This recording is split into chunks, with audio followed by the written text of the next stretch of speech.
So the topic of my talk will be algebraic thinking for evolution of pure functional domain modeling.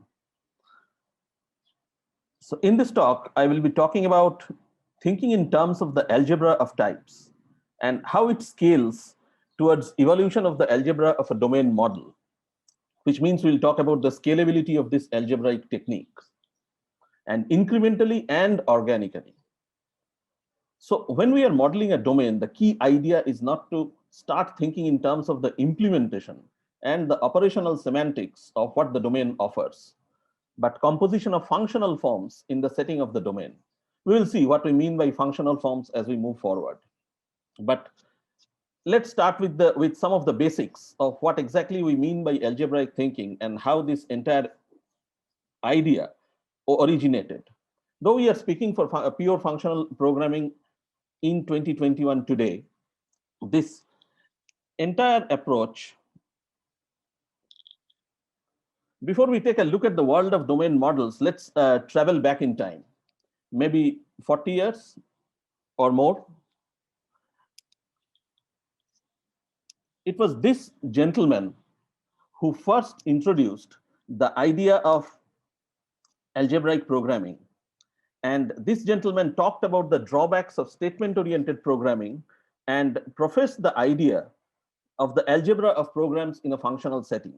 He got fed up with the standard imperative way the programmers were doing. And John Backus, this gentleman, got a Turing Award in 1977 and delivered this paper as his Turing Award lecture. In the short, the highlights are mine, and you already can see that in the beginning of the paper, he talks about combining forms for composing programs, combining forms that use high-level program in a build to build still higher level ones. So he's already started talking about composition, function composition, and compositional forms. We will see how we can use it in the modern setting using a pure functional programming language, and we will see how it works.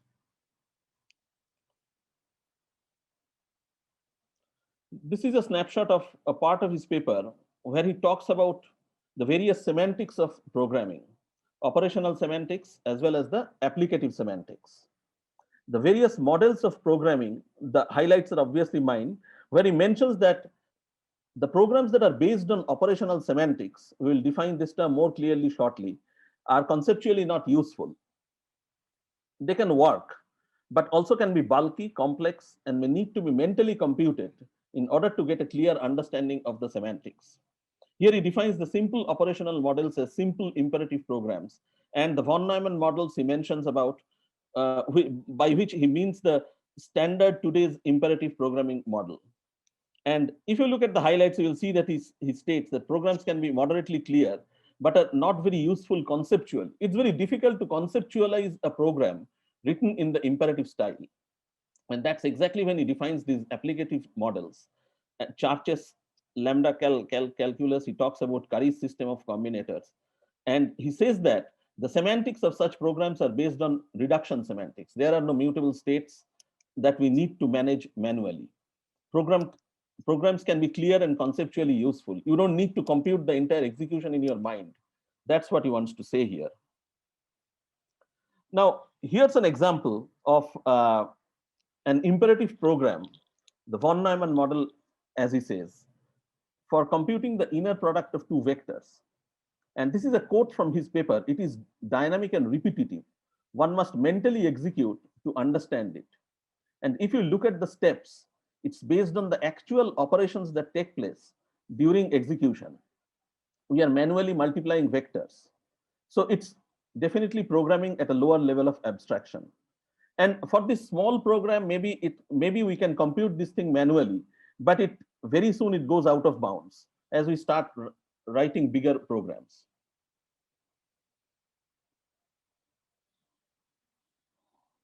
And he follows it up with a functional definition using what he says, the compositional forms. Here he defines the inner product in the way we would like to think about it. It's a transpose, then you multiply, then you add. So the program is built out of composing the algebra of existing functional forms. These insert, apply to all, transpose, these he calls functional forms.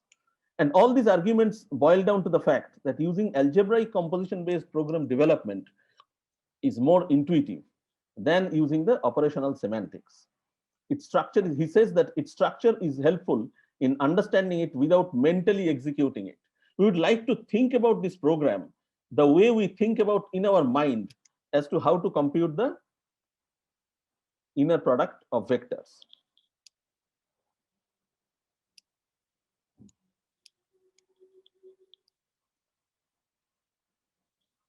This is one more quote from his paper, and this is the last one I will use. Here he talks about the ability to define the algebra of a program. He uses this term algebra. The algebra can be used to transform programs. He defines the algebra of the program in the programming language itself. He doesn't want to compute the algebra in the form of a separate logic language or something similar to that. He wants to have the algebra, he wants to have the capability of defining the algebra in terms of the programming language in which we are programming.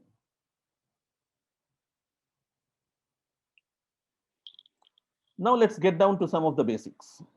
Now that we have seen that this algebraic techniques and algebraic thinking has been professed by one of the Turing Award winners way back in 1977.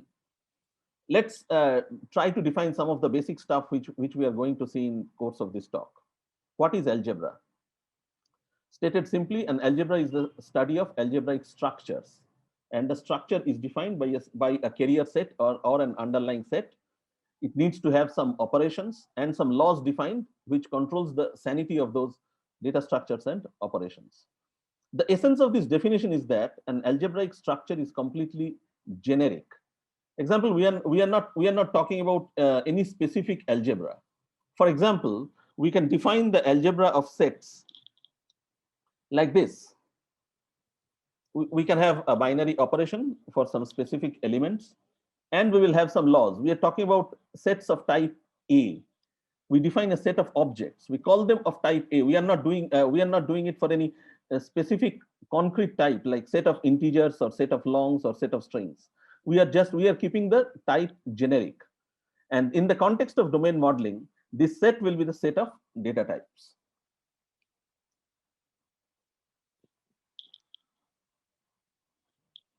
Here's one more definition: denotational semantics.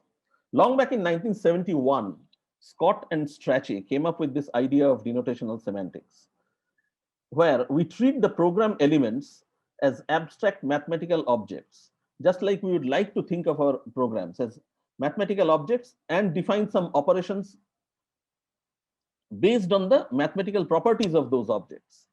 And the most important thing to keep in mind is that our thought process should be independent of the respective implementations.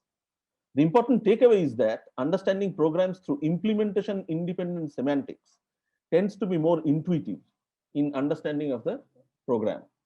When we bring in implementation, when we bring in the exact mode of execution, how the program will be executed, it becomes very difficult for us to keep the entire thing in mind. But thinking in terms of theorems, thinking in terms of operations, thinking in terms of the algebra makes it easier. We will see more examples of this as we move forward. And denotational thinking leads us to algebraic thinking. The other way of thinking this is the operational thinking. And when we talk about operational semantics, it's actually how the program is implemented, how we implement the program. And this is not something we would like to take into consideration when we think about composing our abstractions. When we think about composing a mathematical formula, say we have two functions f and g. F goes from a to b and g goes from b to c. So we can compose the two functions and get another function from a to c without considering any of the implementation of those functions.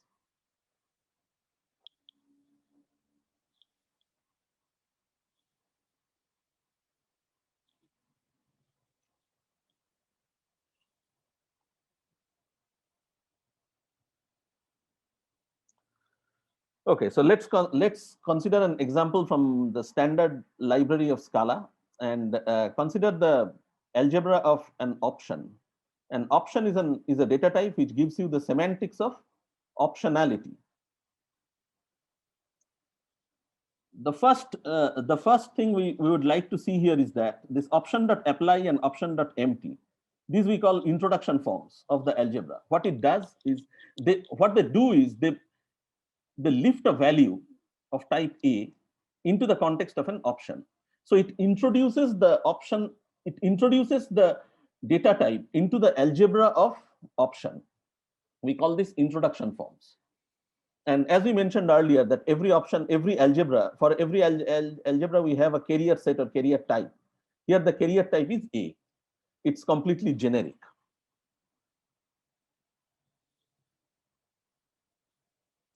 Next, we consider some combinators, a map and flat map. What they do, they allow us to write transformations on the data structure or algebra of option. We call them combinators. They are part of the algebra of the structure and allow you to build larger abstractions out of smaller ones. They allow you to compose abstractions. They allow you to compose abstractions to build larger abstractions. Next, we have the eliminator forms.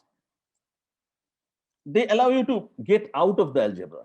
You are done composing your final algebra. You have composed a number of composed your necessary algebras, and now you would like to do some computation on them. So you are at the edge of your program. You want to get out of the algebra and get the value which it computed. So get or else is a typical example of an eliminator form, which allows you to get out of the operation of get out of the option algebra and deal with values. Next, we have the laws. Every algebra has some laws which maintains the sanity of the data structure, which maintains the sanity of the algebra. So for option, for example, in case of option, we have map and flat map that short circuits empty structure. So this is one of the laws which the algebra of option needs to honor. So holistically speaking, for every algebra, we have a carrier type of the algebra. We have the introduction forms, which allows you to lift the values into the context of the algebra. You have the combinators, you have the eliminator forms, and you have a set of laws which binds the sanity, which maintains the sanity of the algebra itself. And this entire thing, we call this entire thing the algebra of the structure, an algebraic structure.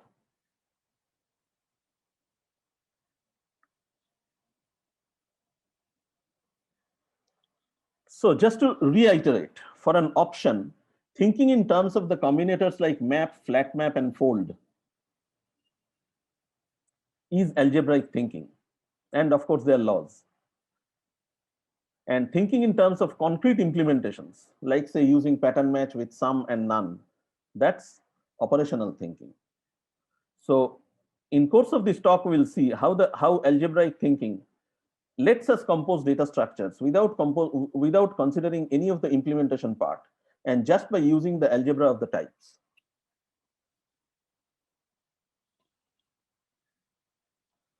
Now, here's a module that has an algebra. It's a monoid. For a monoid, we have a 0, which is the identity, and the combine. The combine allows you to combine two A's and give you back an A. But there are some more to it. Some laws that this algebra needs to honor. One of them is the identity. For example, if you combine 0 with anything, you get back the same element. And the associativity of combine needs to be associative. Now, some of these laws we cannot really enforce through the type system. So we need to have some laws, and we need to have test suites which tests for the validity of these laws for your abstraction. For example, we have these laws for a monoid.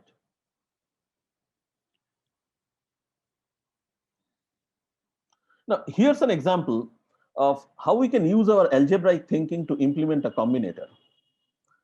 We have seen the algebra of a monoid, and here we see the algebra of a fold L. And we can use the algebra of fold L and monoid to implement a fold map, which is a larger abstraction, which is a combinator that does more. So what it does is it maps over the elements of FA using the function f, which goes from A to B, and then folds over the result elements using the combined function of the monoid. And that's exactly what the implementation of fold map does.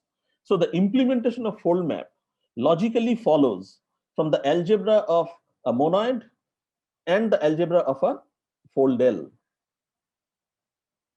So we have been able to compose a combinator solely based on the algebra of two other combinators, two other structures, two other algebraic structures. One of them is the fold L function, and the other is the algebra of the monoid.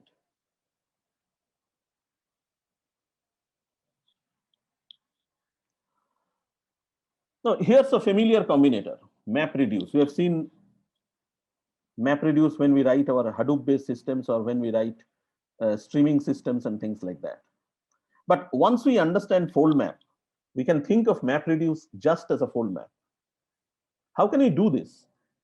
Because the algebras of MapReduce and fold map connect together nicely in our intuition. Because the types align. MapReduce has the same algebra as that of a fold map. So it's just a reuse at the cognitive level. And just in case anyone has implemented a MapReduce function using the standard imperative way of thinking how it works operationally, she should be able to appreciate the difference in the level of abstraction. The implementation of MapReduce once again becomes a composable abstraction if we think in terms of its constituent algebras. The algebras of a foldable, the algebras of monoid.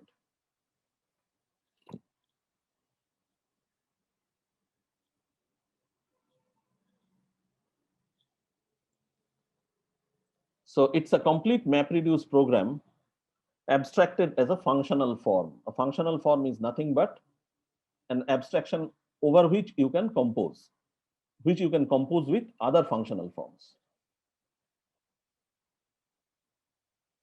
And the interesting part is that it's derived completely and intuitively from the algebras of a fold and the algebras of a monoid.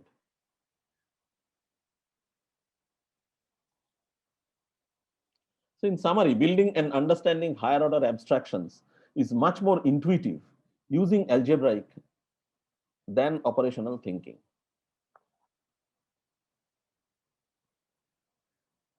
And this also implies that algebraic thinking scales because we have been able to scale algebraic thinking and develop some larger abstractions out of smaller ones.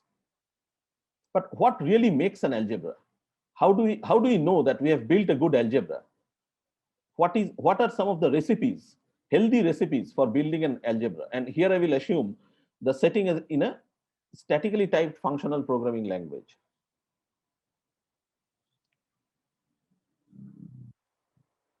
Now, the first property when we talk about an algebra is that it has to be polymorphic.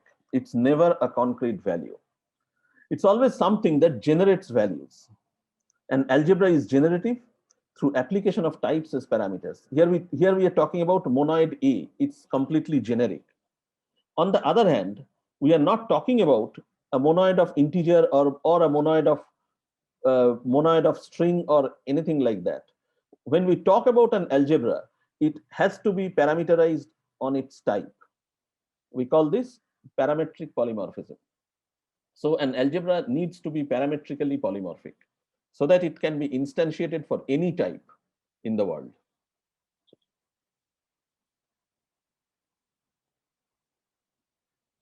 An algebra has to be lawful. Since we are defining algebra with a specific semantics, some of those semantics cannot be honored, cannot be enforced through the type system. So laws are for that purpose. As we saw that these are the laws of a monoid. So laws are something that maintains the sanity for our algebra. Now, an algebra has to be compositional. We saw how we were able to compose the algebras of a monoid and the algebra of fold L to build a larger algebra for fold map. So compositionality enables organic evolution of abstractions. We can incrementally build larger abstractions just by algebraic composition. So an algebra has to be compositional. Now, this is an interesting property, restricted. Why exactly do we have this property? What do we exactly mean by restriction? If you consider the algebra of MapReduce, here we could have used the algebra of a list, right? Because we are folding a collection. But instead of list, we use the algebra of a foldable, because as part of MapReduce, all we are trying to do is a fold. And the foldable is just the least powerful abstraction that does it. With list, we have lots of other capabilities besides fold, and hence there's always a chance that the implementation will be error prone. The person implementing MapReduce can use some other functions of list as part of the implementation, which can make it error prone, and it can be more difficult to reason about. So we are using the least powerful abstraction that works. We are using the algebra of a foldable instead of the algebra of a list. And this is how algebraic thinking restricts you to using the most appropriate data structure, to use the most appropriate algebra for your composition.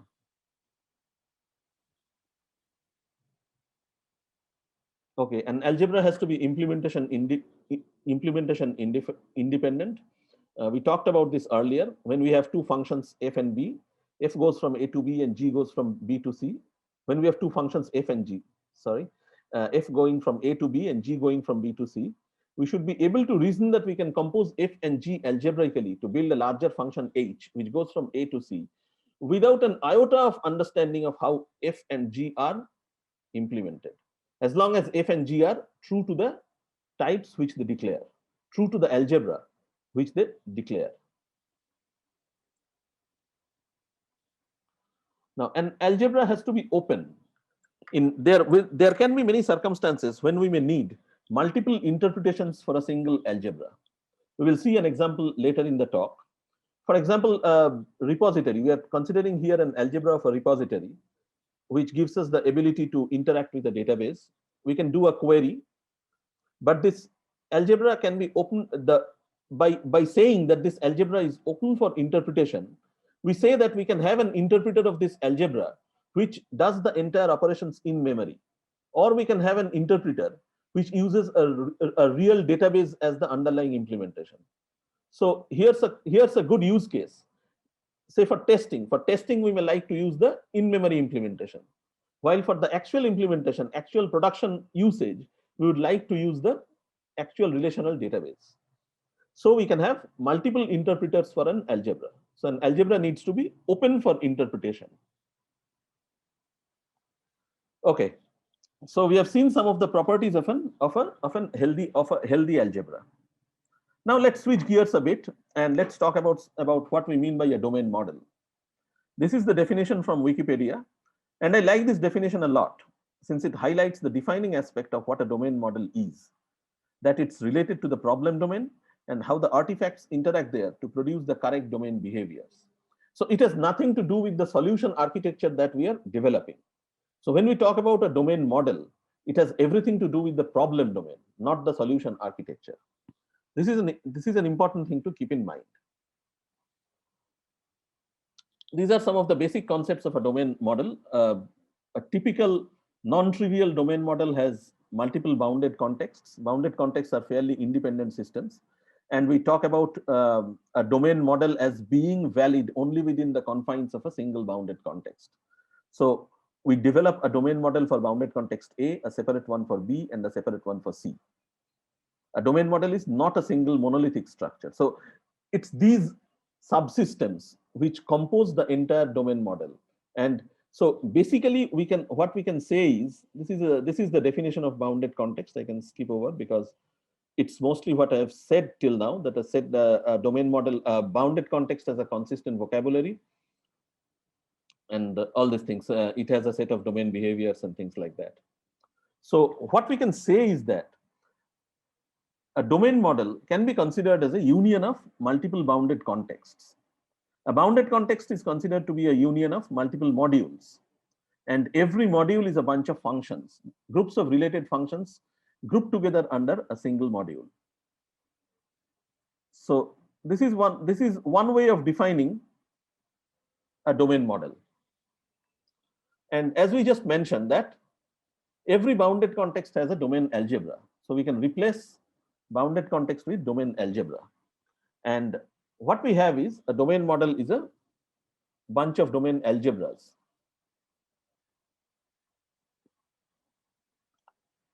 Okay, so let's do one thing. Let's start with a typical use case. Use case for a securities trading environment, and it's a very simplified use case. But what we will try to see is that how we can start from the use case, use the algebra of the domain, and how we can come up with a small domain model without considering any of the implementations of the algebra. We will later see how we define the interpreters of the algebra. But as far as composing the behaviors of the domain algebra to form larger behaviors, we will use the algebraic thinking only. So here's a client who places order in a flexible format to the ordering desk. And what happens is that order which the various clients will set or will place orders in various formats. And one of the things that we need to do is transform them into our internal domain model entity for orders and place the orders for execution in the market. And once they are executed, we get the trades. The trades are generated and trades are allocated to client accounts. This is the simple use case that we will consider for the rest of the talk. So we really have 3 steps in the use case towards the trade generation process. In order for a trade to be generated, we need to follow these 3 steps in sequence.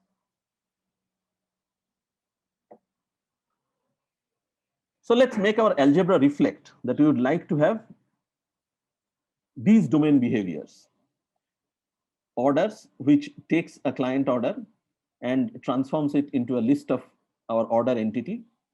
We have execute, which takes the list of orders that needs to be executed on a specific market, and we have the broker who will be executing, and we get back a list of executions. And then we allocate those executions to client accounts and generate a list of trades. Now, the first thing to note is that we have used the carrier type as M. This is the effect type. I will define what I mean by effect type later.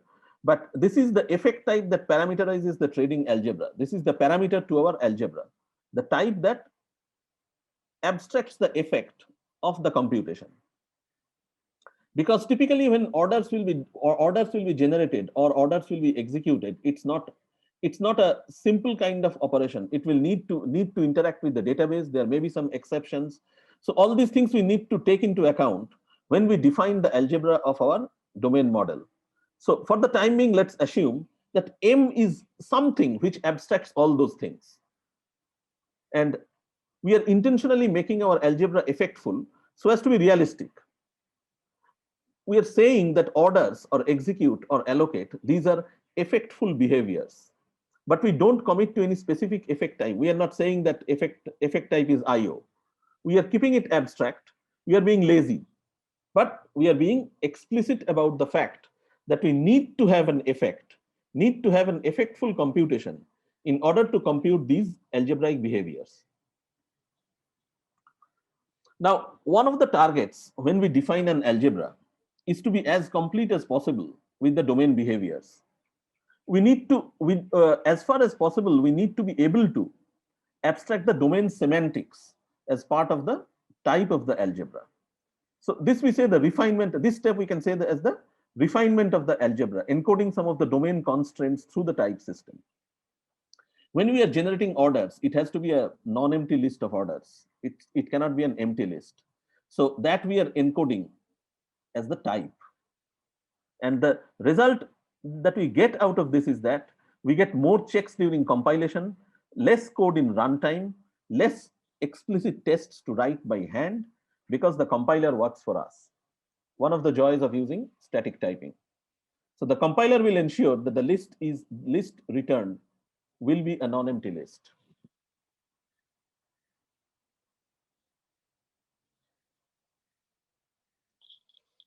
Okay, so what is an effect? Effects are an algebraic way of handling computational effects like non-determinism, exceptions, interactive input-output, side effects, continuations, etc. All those things which we tend to think as not being pure, which can be side effective. We abstract all those things in the form of an effect. We will see examples of these effects very shortly. These are some examples of effect types. Each of these operations represents a certain type of effect. For option, it encodes the effect of partiality. Either is disjunction. Reader gives us the ability to read from our environment. IO for side effects. Now, the important thing to understand here is that each of them is a pure value. Despite the fact that IO will interact with the environment, IO will do side effecty things, but IOA is not impure. IOA is a pure value. In functional programming, there's a difference between the what and the how part of it. The IO, when we say IOA, it's really the recipe of how to interact with the external world and do side effects. We are not doing the side effect. We are not performing the exact side effects until we submit our program to interact with the runtime system of Scala or Haskell. So IOA is a pure value. And this is one of the important takeaways from this talk, that effects, algebraic effects are pure values. Side effects are not. When we talk about reader EA, reader reads from the environment, but reader EA abstracts the recipe for it. Reader is just a value, just like reader EA is just a value like list A. And it encapsulates the recipe of how to do the reading from the external world. And there can be many more such effects. So, to summarize in a single slide, an effect consists of two parts. The one part is the answer that the effect computes, which is the A, and F is the additional stuff modeling the computation. F abstracts the computation itself. And see that there's a clear delineation between the result that the effect computes and the effect itself, the F.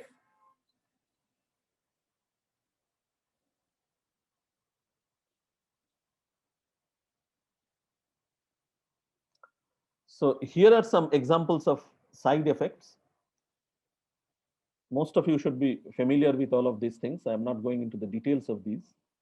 Database writes, reading from files, interacting with external resource and things like that. But the important part is that side effects are an anti-pattern for modularity, because side effects don't compose. Pure values compose. Side effects don't compose. And repeat after me, effects are pure values. Algebraic effects are pure values. Algebraic effects compose.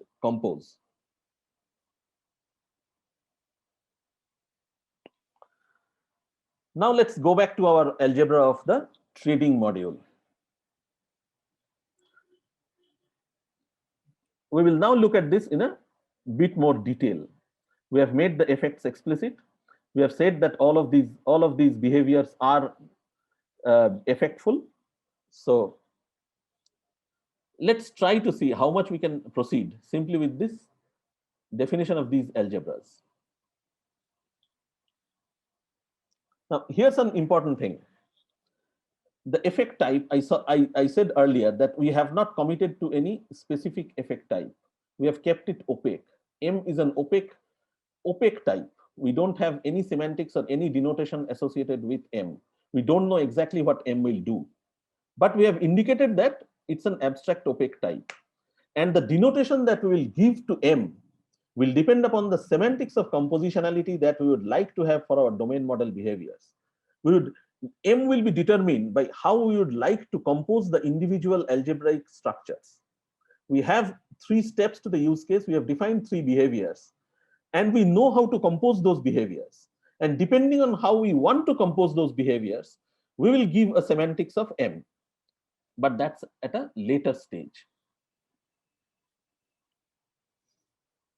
Now, here's the fun part of it. We haven't yet defined what M will be. We haven't yet defined any of the implementations of the functions, orders, execute, or allocate. But we can write a complete program that generates the trade simply from the algebra itself. And as per the use case, we have said that those three steps need to compose sequentially. And the obvious interpretation for that, as far as M is concerned, will be to attach the semantics of a monad to M. Because monads, with monads, we can do a sequential chaining. So only with the knowledge that we need to compose the method sequentially in order to generate trades, the obvious choice of the effect type is monads. And that's only which only the monad part we are committing at this stage. We are not committing to any specific monad as well. And this enables us to implement the complete program to generate trade out of its composing smaller behaviors. It's a full example of algebraic composition, no implementation. So here we have been able to compose the algebra of a monad with the algebra of a domain model, or the domain algebra.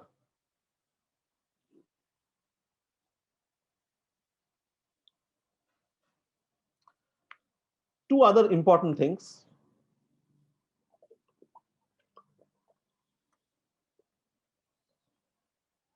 That should stand out from the definition of our algebra.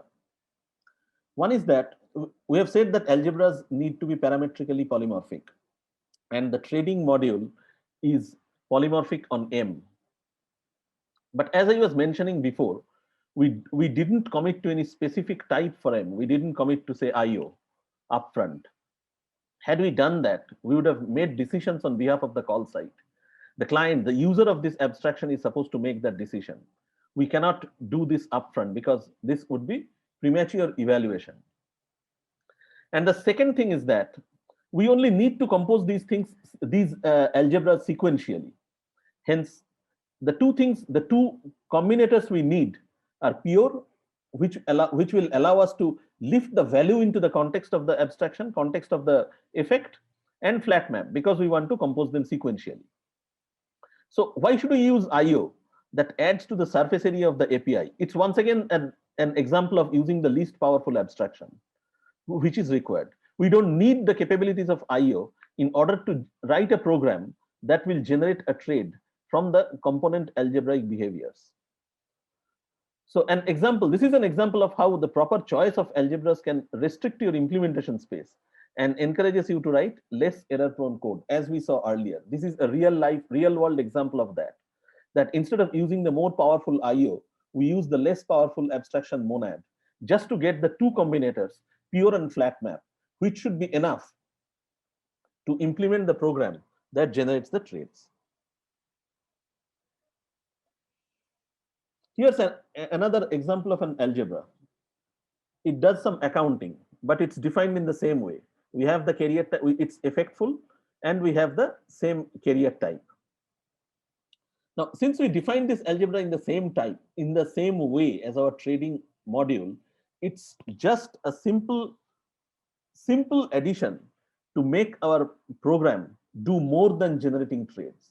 Now our program can generate trade and do some accounting and do post balances. And we just need to add the algebra of the accounting. So note that this function, generate trade and post balance, it takes a bunch of algebras as its input. We are not committing to any specific implementation. And it composes those algebras in the specific way that we need to implement our domain behavior.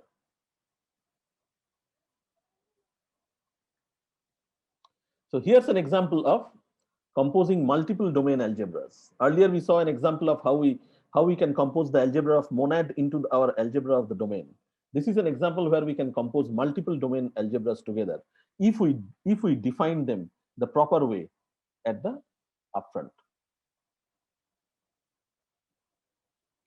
Now here's the next part. We have just defined the algebra for the trading and accounting module. We haven't written any interpreter. And as we mentioned earlier, that an algebra needs to be kept open for interpretation.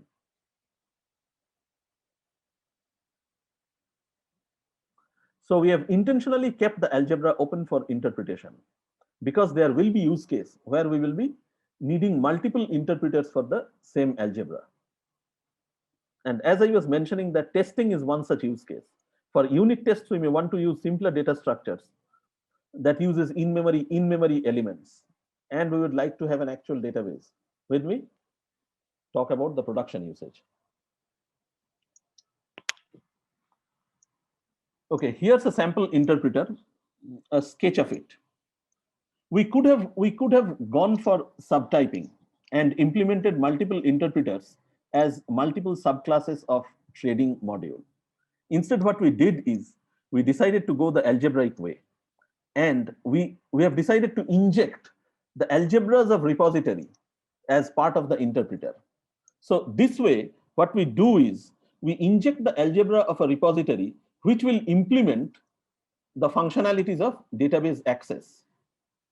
And when we talk about this repository, we can have multiple implementations for this repository, in-memory repository, or we can implement a repository using some libraries like Doobie, which actually interacts with an external database.